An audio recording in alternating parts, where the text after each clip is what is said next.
Olá, querido irmão, querida irmã, sou o Padre Frei Inácio José, pároco da paróquia de Nossa Senhora das Mercês, Arquidiocese de Belo Horizonte, mestre em Teologia Bíblica pela Faculdade Jesuíta de Filosofia e Teologia, AFAGE.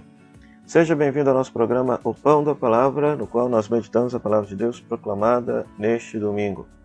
Sou também autor e escritor do livro A Misericórdia como Caminho de Salvação, que foi justamente o meu trabalho de conclusão de curso no mestrado de Teologia, uma análise profunda do texto do Juízo Final.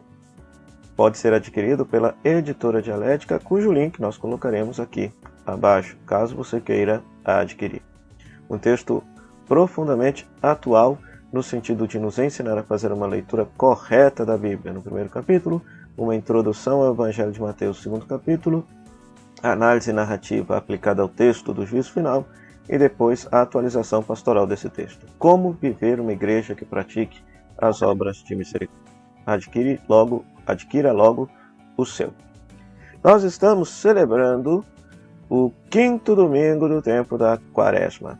E nós temos como palavra de Deus Ezequiel capítulo 37, versículo 12 a 14, Romanos capítulo 8, versículo 8 a 11 e João capítulo 11, versículo 1 a 45. Vamos meditar a Santa Palavra de Deus.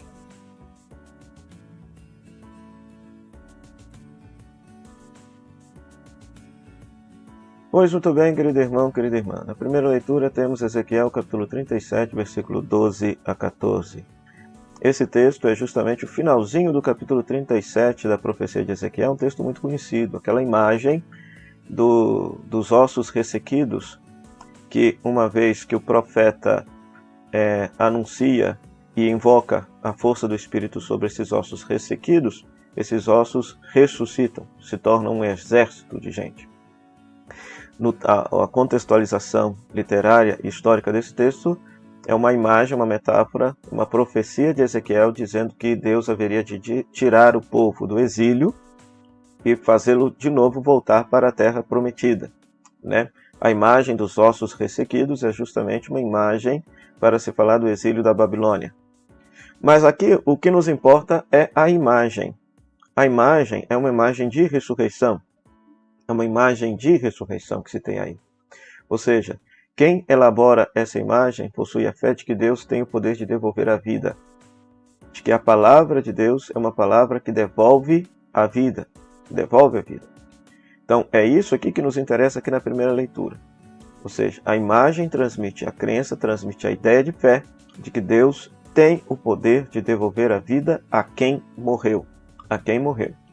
Na segunda leitura, Romanos capítulo 8, versículo 8 a 11, nós temos justamente Paulo afirmando que o Espírito daquele que ressuscitou Jesus dentre os mortos mora no coração de quem foi batizado. Né? Embora nosso corpo esteja ferido de morte por causa do pecado, mas habita dentro de nós, desde o dia do nosso batismo, o Espírito Santo. E foi, segundo Paulo, o Espírito Santo que ressuscitou Jesus. Então, olha só, na afirmação de Paulo, e se o Espírito daquele que ressuscitou Jesus dentre os mortos mora em vós, então aquele que ressuscitou Jesus Cristo dentre os mortos vivificará também vossos corpos mortais por meio do seu Espírito que mora em vós. Então que coisa linda! Desde o dia que nós fomos batizados, desde o dia que recebemos a graça de sermos adotados como filhos de Deus, desde o dia em que Deus nos enviou o Espírito Santo que mora em nós temos a promessa da vida eterna. Nós temos a promessa de viver para sempre. Nós temos a promessa da ressurreição. Então, uma coisa muito linda. Muito linda.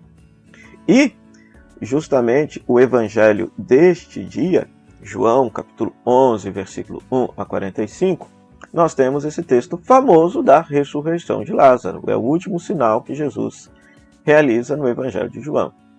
Né?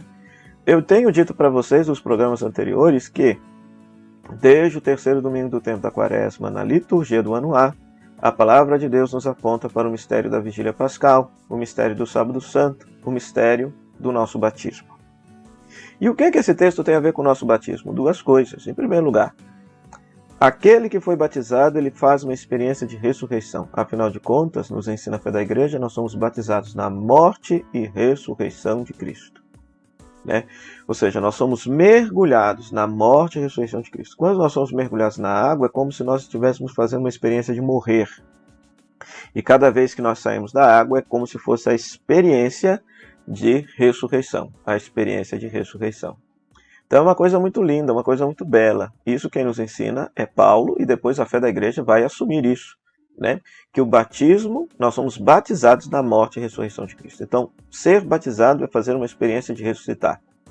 Do ponto de vista existencial, prático, ou seja, todo aquele que é batizado, ele tem a missão e o compromisso de morrer para o pecado e ressurgir com Cristo para uma vida nova. Então, do ponto de vista da vida concreta da pessoa, o batismo é morte e ressurreição.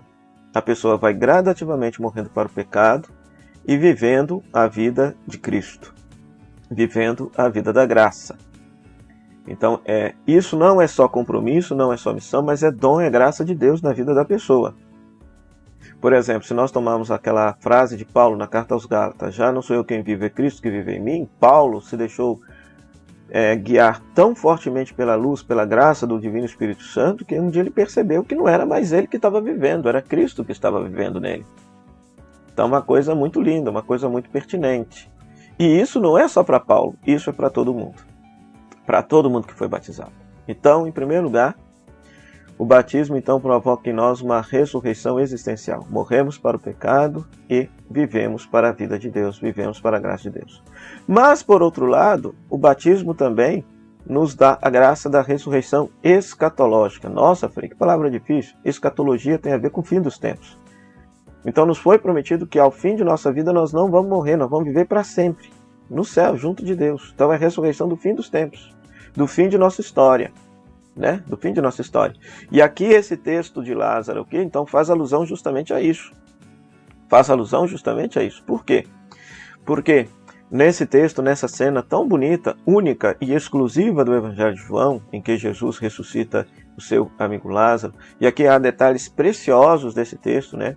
Por que Jesus demora 4 dias? Porque havia crença de que depois que a pessoa morria, durante 3 dias a alma da pessoa ficava perambulando ali ao redor do corpo. Então havia-se a crença que poderia haver a pessoa voltar à vida. E Jesus faz questão de só no 4º dia ir, porque para ter certeza absoluta de que essa pessoa não vai morrer, que essa pessoa não vai ressuscitar mais, que ela não vai viver mais. Mas a palavra de Jesus tem o poder de devolver a vida. Devolveu a vida a Lázaro. Então é uma imagem muito linda.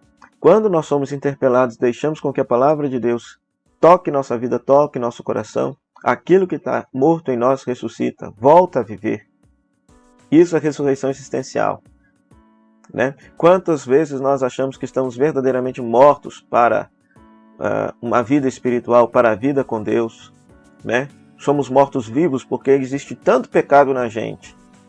Mas uma palavra de Jesus pode nos tirar dessa situação se a gente se abre à ação de Jesus. Então é uma coisa muito linda. Esse primeiro momento eu chamo de ressurreição existencial. Morrer para o pecado e ressurgir para uma vida nova, a vida da graça de Deus. Mas, por outro lado, e essa é a fé genuína da igreja, Deus nos prometeu viver para sempre. É a ressurreição no último dia.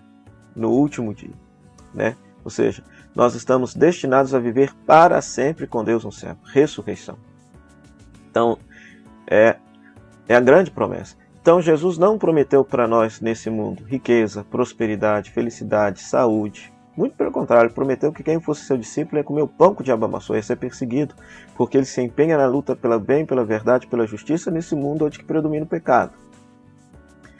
Então, ele não prometeu boa vida para nós, mas ele prometeu que aquele que o seguir haverá de ser ressuscitado, haverá de viver para sempre no céu. Então veja, e tudo isso é o que? Graça do batismo. O batismo plantou em cada um de nós a vida eterna, plantou em nós a possibilidade de vivermos eternamente junto de Deus no céu, e o nome disso é ressurreição. Então vamos dar graças a Deus por esse grande mistério. Ou seja, se nos 2 domingos anteriores, 3º domingo e 4º domingo, a palavra de Deus nos mostrava a realidade daquilo que é o batismo, o que o batismo provoca na gente. O batismo é um poço no qual a gente bebe da fonte da água viva, o dom do Espírito. O batismo é a gente ser mergulhado na piscina de Siloé, que é o próprio Cristo. Aí os nossos olhos da fé se abrem, a gente passa a enxergar Cristo do jeito que Ele é. Pois nesse domingo a palavra de Deus nos mostra qual vai ser a consequência do nosso batismo. Nós vamos morrer e ressuscitar. Vamos morrer para o pecado e viver uma vida santa, e ao fim de nossa vida ressuscitaremos para viver eternamente com Deus no céu. Por isso, querido irmão, querida irmã, vamos agradecer a Deus esta graça. Oremos. Senhor nosso Deus, dai-nos por vossa graça caminhar com alegria na mesma caridade que levou o vosso Filho a entregar-se à morte no seu amor pelo mundo. Por Cristo nosso Senhor. Amém. O Senhor esteja convosco, Ele está no meio de nós. Que a bênção de Deus Todo-Poderoso, Ele que é Pai, Filho e Espírito Santo, dê sobre você e permaneça para sempre. Amém. Meu muito obrigado à Rádio Comunidade FM, pela web Rádio Nossa Mãe de Birité, que nos cede esse espaço para pregarmos a Palavra de Deus. A você, querido rádio ouvinte internauta, pela sua audiência. Se você está passando pela primeira vez aqui nesse canal, não se esqueça de deixar o seu comentário, fazer a sua inscrição, ativar as notificações, para que você possa sempre ficar antenado e receber os novos conteúdos. Até o próximo programa, o Pão da Palavra. Se Deus quiser. Tchau, tchau.